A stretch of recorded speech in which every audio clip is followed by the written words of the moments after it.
Hello everyone. आज की इस वीडियो में हम पढ़ेंगे सिजोफ्रेनिया का पार्ट थर्ड, जिसमें हम पढ़ेंगे सिजोफ्रेनिया के टाइप्स के बारे में। तो सिजोफ्रेनिया का पार्ट थर्ड पढ़ने से पहले अपन ने सिजोफ्रेनिया के पार्ट फर्स्ट एंड सेकंड के बारे में अपन पढ़ चुके हैं, जिसमें पार्ट फर्स्ट में अपन ने पढ़ा सिजोफ्रेनिया क्या होता है, सिजोफ्रेनिया की डेफिनेशन, ओके, और सिजोफ्रेनिया को किसने नाम दिया, ये सब अपन पहले पढ़ चुके हैं, ओके। और सिजोफ्रेनिया के सेकंड पार्ट में अपन ने पढ़ा सिजोफ्रेनिया के साइन एंड सिम्टम्स कौन कौन से होते हैं, किसने दिए थे, और सिजोफ्रेनिया का कोज क्या है, ये सब अपन सिम्टम्स पढ़ चुके हैं, ओके।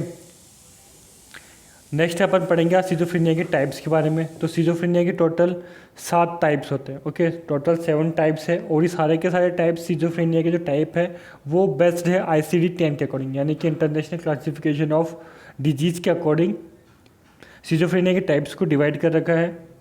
तो सिजोफ्रेनिया का जब अपन ने क्लासिफिकेशन पढ़ा था, ओके, ICD के अकॉर्डिंग जब अपन ने सिजोफ्रेनिया का क्लासिफिकेशन देखा था, तो उसमें सिजोफ्रेनिया की जो कैटेगरी थी वो थी F20, ओके।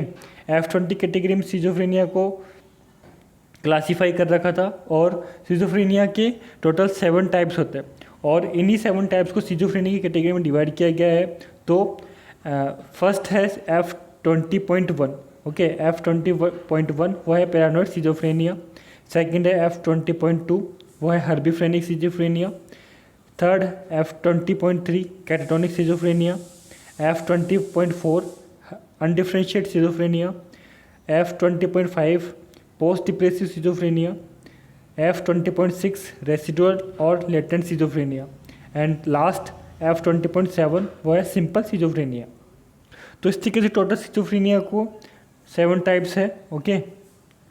और इसको इन टाइप्स को याद करने की एक सिंपल टर्म है PSC, ओके। इनके कॉमन जो फर्स्ट वर्ड है उनके अकॉर्डिंग इसकी एक टर्मिनोलॉजी बनाई गई है, ओके। फर्स्ट पैरानोइड का P, हर्बिफ्रेनिक का H और कैटाटोनिक का C, ओके, इससे बना PSC, ओके। नेक्स्ट है यूपी अनडिफरेंशिएट से U और पोस्ट डिप्रेसिव से P, वर्ड लेके क्या बना UP। एंड लास्ट में है RS का मतलब राजस्थान, ओके, रेसिडुअल से R और सिंपल से S। तो PSC UP Rajasthan, okay.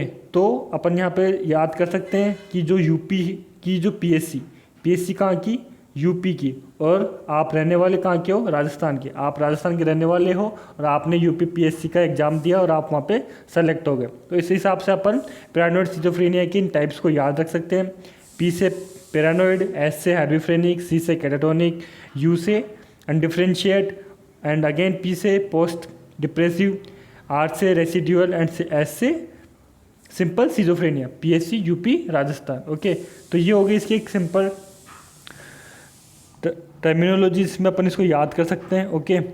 Next अपन बात करते हैं एक एक करके पैरानोइड सिजोफ्रेनिया के बारे में। पहले बात करते हैं अपन तो पैरानोइड सिजोफ्रेनिया, ओके।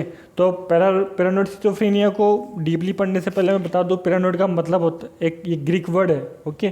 पैरानोइड क्या है, ग्रीक वर्ड है, जिसका मतलब होता है फॉल्स आइडियाज आना। पैरानोइड एक ग्रीक वर्ड है, ओके। जो पैरानोइड सिजोफ्रेनिया है इसमें पैरानोइड एक ग्रीक वर्ड है, जिसका मतलब होता है फॉल्स आइडियाज आना, ओके, फॉल्स आइडियाज आना। और फॉल्स आइडिया किसको डिनोट करता है, डिल्यूजन को, ओके। अपन ने पढ़ रखा है फॉल्स आइडियाज किस में आते हैं, डिल्यूजन के अंदर। तो और एक डिल्यूजन जो है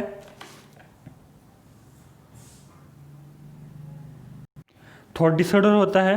तो जो पैरानोइड सिजोफ्रेनिया होता है इसके अंदर एक पर्सन की कंप्लीटली थॉट डिस्टर्ब हो जाती है, ओके। उसकी वजह से क्या है, पर्सनालिटी चेंजेस आते हैं पेशेंट के अंदर, पर्सनालिटी चेंजेस देखने को मिलते हैं, ओके। पर्सनालिटी डिटोरिएशन होता है पेशेंट के अंदर, उसमें पर्सनालिटी चेंजेस देखने को मिलते हैं। उसकी वजह से उसकी जो लाइफ है, ओके, वो ख़राब हो जाती है। एक पेशेंट की जो लाइफ है उसके अंदर डिस्टर्बेंस आ जाता है। बट जो सिजोफ्रेनिया है, पैरानोइड सिजोफ्रेनिया है, इसकी प्रोग्नोसिस बहुत अच्छी होती है, ओके। इसकी जो प्रोग्नोसिस होती है वो बहुत अच्छी होती है, यानी कि बहुत जल्दी ही ठीक हो जाता है, ओके। और मोस्टली 15 to 25 ईयर के पेशेंट में देखने को मिलता है। और इसके अंदर मोस्टली जो इसके मैनिफेस्टेशन होते हैं वो होते हैं delusion of grandiosity, okay. And next hallucination. Delusion of grandiosity का मतलब होता है पेशेंट जो होता है वो अपने आप को बहुत महान समझने लगता है। ओके, वो ऐसा सोचता है इस दुनिया के अंदर सबसे महान वही है, उससे ज़्यादा ताकतवर, उससे ग्रेट पर्सन इस दुनिया के अंदर कोई भी नहीं है। और हेल्यूसिनेशन आपको पता ही है, इसके अंदर ऑब्जेक्ट प्रजेंट नहीं होता है, फिर भी उसको लगता है वो ऑब्जेक्ट उसके सामने प्रजेंट है। तो ये सब चीज़ें पैरानॉइड सिजोफ्रेनिया के पेशेंट में देखने को मिलती है। ओके, नेक्स्ट है हर्बिफ्रेनिक सिजोफ्रेनिया। हर्बिफ्रेनिक सिजोफ्रेनिया, हर्बिफ्रेनिक सिजोफ्रेनिया भी इस नाम के अंदर ही छिपा हुआ है। इसका पूरा मतलब, हर्बिफ्रेनिक का मतलब होता है डिसऑर्गेनाइजेशन। क्या मतलब होता है? हर्बिफ्रेनिक का मतलब होता है डिसऑर्गेनाइजेशन। Disorganisation, okay. डिसऑर्गेनाइजेशन का मतलब जो आपकी सोसाइटी है आप उससे दूर हो चुके होते हो। ओके, आप अपनी जो सोसाइटी है, जो आपका ग्रुप है, आप उससे दूर हो चुके होते हो। जो आपकी सोसाइटी होती है वो बिगड़ जाती है, या फिर जो आपका जो ग्रुप होता है, जिन लोगों के बीच में आप रहते हो, वो आपका बिगड़ चुका होता है। यानी कि आप एक जगह से दूसरी जगह भटकते रहते हो।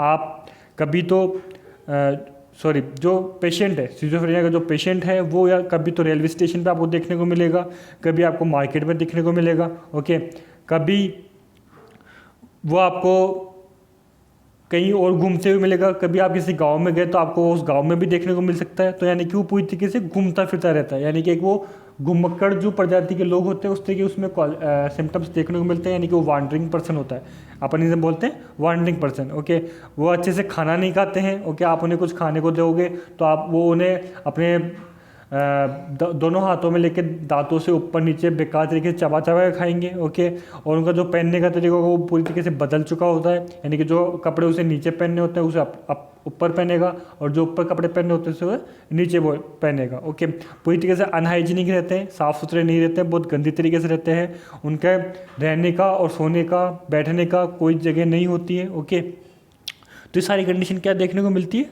एक हर्बिफ्रेनिक सिजोफ्रेनिया के पेशेंट में देखने को मिलती है। और जो इसकी प्रोग्नोसिस होती है वो बड़ी ही बेकार होती है। ओके, और जो पेशेंट होते हैं बिल्कुल भी गोल डायरेक्टेड नहीं होते हैं। उनका जो लाइफ का एम होता है उन्हें नहीं पता होता है कि उनकी लाइफ में एम क्या है। उनका जो बिहेवियर है पूरी तरीके से बिगड़ चुका होता है।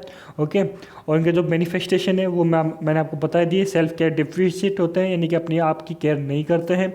सेंसलेस टॉक करते हैं, यानी कि जो उनका बात करने का तरीका होता है पूरी तरीके से ख़राब हो चुका होता है। डिफ़िकल्टी स्पीच, उनके जो बोलना जो बोलते हैं उसके अंदर डिफ़िकल्टी होती है। ओके, और ओपनली मैस्टरबेट भी करने को आपको देखते हुए मिल सकते हैं। ओके, आपकी जो ओपन प्लेस है वहाँ पे वो आपको मैस्टरबेट करते हुए देखने को मिल सकते हैं। वांडरिंग यानी घुमक्कड़ क्वालिटी जिसके अंदर होती है, और डिल्यूजन एंड हेल्यूसिनेशन इनके अंदर प्रेजेंट नहीं होता है, जो कि पैरानॉइड सिजोफ्रेनिया में प्रेजेंट थे। ओके, और ये इनमें देखने को नहीं मिलते हैं।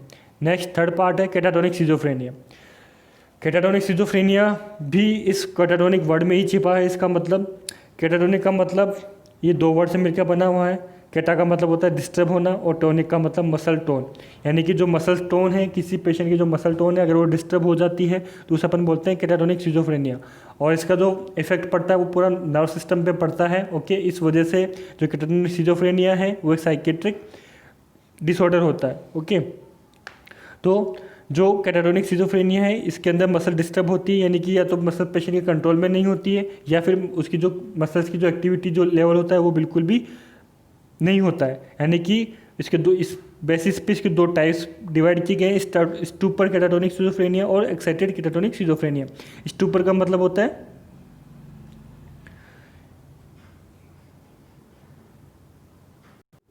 म्यूट हो जाना। ओके, यानी कि किसी पेशेंट ने एक पोजीशन मेंटेन कर ली, यानी ऐसा समझना कि कोई किसी जगह पर बैठ गया हो, या फिर किसी ने अपने हाथ उठा लिए हैं तो काफ़ी देर तक अपने हाथ उठाए हुए रहेगा। किसी ने अपने पैरों को उठा रखा है बिना किसी मतलब के, तो काफ़ी देर तक बिना रुके काफ़ी देर तक उसी कंडीशन के अंदर वो मेंटेन रह सकता है। अगर आपने उसको पेनफुल स्टिमुलाई भी दिया तो वो उसके अगेंस्ट भी कोई रेस्पॉन्स नहीं देगा, उससे ये फील नहीं होगा कि उसके लिए वो पेनफुल स्टिमुलाई वहाँ पे है। ओके, उसकी बॉडी में पेनफुल स्टिमुलाई उसे फील नहीं होगा।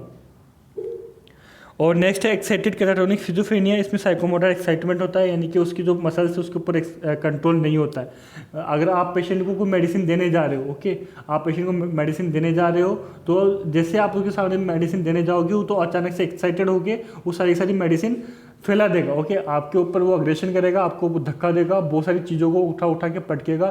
कुछ ऐसी चीज़ें जो उसकी वेट से भी ऊपर की हो, बहुत ज़्यादा भारी हो, वो उन्हें भी उठा उठा के फेंकने की कोशिश करता है। तो पेशेंट जो होता है पूरी तरीके से अनकंट्रोलेबल हो जाता है, उसकी जो मसल्स होती है उसके ऊपर उसका कंट्रोल नहीं होता है, जैसे अपन बोलते हैं कैटाटोनिक्स, एक्साइटेड कैटाटोनिक सिजोफ्रेनिया।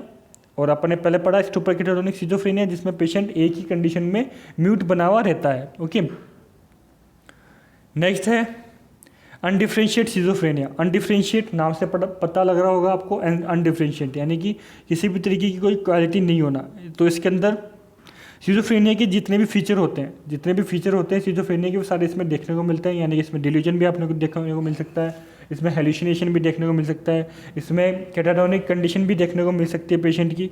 ओके, और जो कैटालेप्सी जो कंडीशन होती है ये भी पेशेंट की देखने को मिल सकती है, इल्यूजन भी देखने को मिल सकता है। और जो पेशेंट का जो थॉट प्रोसेस होता है, बिहेवियर, जो इमोशन होते हैं, वो टोटली अफेक्ट हो चुके होते हैं अनडिफरेंशिएट सिजोफ्रेनिया के अंदर। नेक्स्ट है post schizophrenic depressive. Okay, post schizophrenic depression, तो इसमें भी आपको नाम से पता लग रहा होगा पोस्ट सिजोफ्रेनिक डिप्रेशन में, यानी कि सिजोफ्रेनिया की बाद की कंडीशन। सिजोफ्रेनिया की बाद की कंडीशन, पोस्ट का मतलब होता है बाद में, और सिजोफ्रेनिया यानी कि सिजोफ्रेनिया के बाद की कंडीशन जिसमें पेशेंट डिप्रेशन में चला जाए। यानी कि कोई पेशेंट है, ओके, कोई सिजोफ्रेनिया का पेशेंट है, वो आपकी मेडिसिन से ठीक हो गया है, मेडिसिन से ठीक हो गया, घर पे चला गया है, बट किसी कुछ टाइम बाद वापस से उसके अंदर वो सिम्टम्स देखने को मिलते हैं जो सिजोफ्रेनिया में कंडीशन में देखने को मिलते हैं। उसे वापस से हॉस्पिटल लाया जाता है, उसे वापस से हॉस्पिटल लाया गया, और तब पेशेंट क्या सोचता है कि उसे ऐसी कौन सी बीमारी हो गई जो ठीक ही नहीं हो रही, उसे बार बार हॉस्पिटल लाया जा रहा है, वही सिम्टम्स उसमें बार बार देखने को मिलते हैं, उसका इतना लंबा ट्रीटमेंट चलने के बाद भी वो ठीक नहीं हुआ है। तो ऐसा सोचने की वजह से पेशेंट जो होता है डिप्रेशन में चला जाता है। ओके, पेशेंट डिप्रेशन में चला जाता है, और डिप्रेशन की जो हाईली रिस्क कंडीशन है वो कौन सी है, सुसाइड। और लास्ट में पेशेंट क्या कर लेता है, सुसाइड कर लेता है। तो पोस्ट सिजोफ्रेनिक डिप्रेशन में क्या होता है, पेशेंट ठीक एक बार ही उसके अंदर जो सिम्टम्स है वो रिड्यूस हो जाते हैं, बट वापस से अपीयर होने के बाद उसे हॉस्पिटल में लाया जाता है। पेशेंट क्या सोचता है कि ऐसे कौन सी बीमारी उसे हो गई है जो ठीक ही नहीं हो रहा था, ये चीज़ें वो बार बार अपने माइंड में सोचता है, बार बार सोचने की वजह से वो डिप्रेशन में चला जाता है, और डिप्रेशन में जाने के बाद वो सुसाइड तक भी कर सकता है। ये कंडीशन क्या कहलाती है, post schizophrenic depression. And last है, सॉरी सेकेंड लास्ट है residual schizophrenia. Residual schizophrenia, residual का मतलब ये क्रोनिक फॉर्म होती है सिजोफ्रेनिया की। ओके, एक क्रोनिक फॉर्म होती है, यानी कि बहुत लंबा चलता है ये सिजोफ्रेनिया। जो रेसिडुअल सिजोफ्रेनिया है बहुत लंबा चलता है। इसके अंदर जो सिम्टम्स होते हैं, पेशेंट में वो सिम्टम्स तो रहते हैं, बट वो सोशली रिकवर हो जाते हैं। ओके, सोशली पेशेंट तो रिकवर हो जाता है, यानी कि उसके अंदर जो सिम्टम्स होते हैं वो ऐसे नहीं होते कि जिसकी वजह से सोसाइटी को कोई हार्म हो, कोई नुकसान पहुंचे, या फिर सोसाइटी उसे कुछ गलत नज़र से देखे कि उसके अंदर कुछ साइकेट्रिक पेशेंट सिम्टम्स उसके अंदर प्रेजेंट है। यानी कि जो पेशेंट होता है वो सोशली तो रिकवर हो जाता है, बट मेंटली या फिर मेडिकली वो उसके अंदर सिम्टम्स उसमें प्रेजेंट होते हैं। ओके,